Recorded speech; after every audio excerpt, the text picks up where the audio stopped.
ሁለተኛው ነገር ደግሞ ሃይሚና ብሩክ ደስ ብሎኛል በመፋቀራችሁ በመገናኘታችሁ ደስ ብሎኛል። ግን የውሸት ነው የምትሰሩት።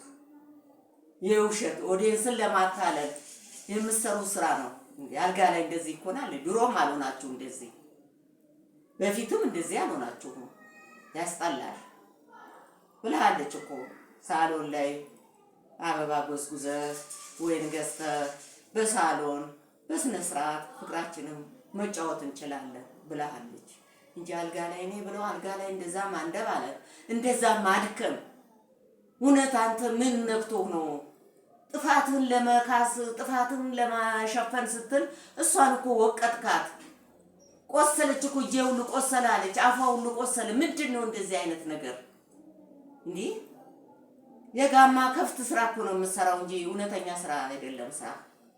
አሁን ደግሞ ጠልፋለሁ ካልክ ጥለፍ፣ እሺ ካለችህ ተጠላለፉ። ግን ስርዓት ባለ መልኩ ነው። ስርዓትን ጥላችሁ ነው የመጣችሁት። በፊት እንዲህ አልነበራችሁ። አንድ ቤት ኖራችሁ እናውቃለን።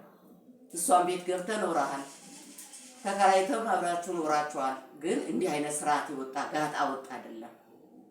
እንደዚህ በሴት ጉያ እየተደበቅ በየጊዜው እንዴ ሴት ስታመጣ እንደዚህ እኮ ነው ሄደ ዲቃላ ያመጣ የተባልከው። ክብረን ለምን አትጠብቅም? ሴት ጎትተህ ለምን ትመጣባታለህ? አንተ ግፍም ፍራ በመድኃኒዓለም እንዴ!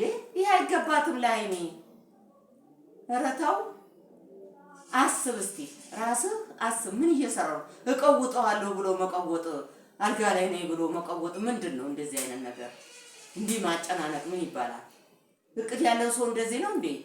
እድሜ ያለው ሰው እንደዚህ ነው እንዴ? አላገባም አልክ። 22 ዓመቴ ነው ገና አላገባም።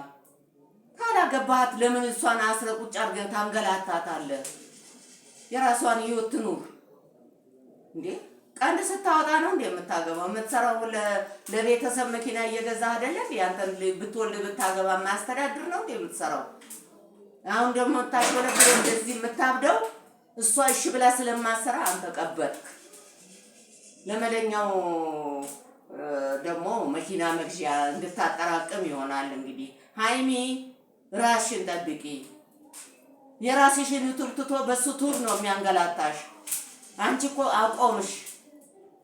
ለመለኛው ነው እንዴ መኪና ለመግዛት ከዛ ከሰው ተቀጥሮ ከሚሰራበት ራይድ እንዲሰራ መኪና ሊገዛ ነው መሰለኝ። አንቺ ነው የሚያንገላታው። ዩቲዩብሽን ስሪ ነግሬሻለሁ። አንቺ ልጅ በጣም አመሰግናለሁ። ካጠፋው ይቅርታ ኦዲየንስ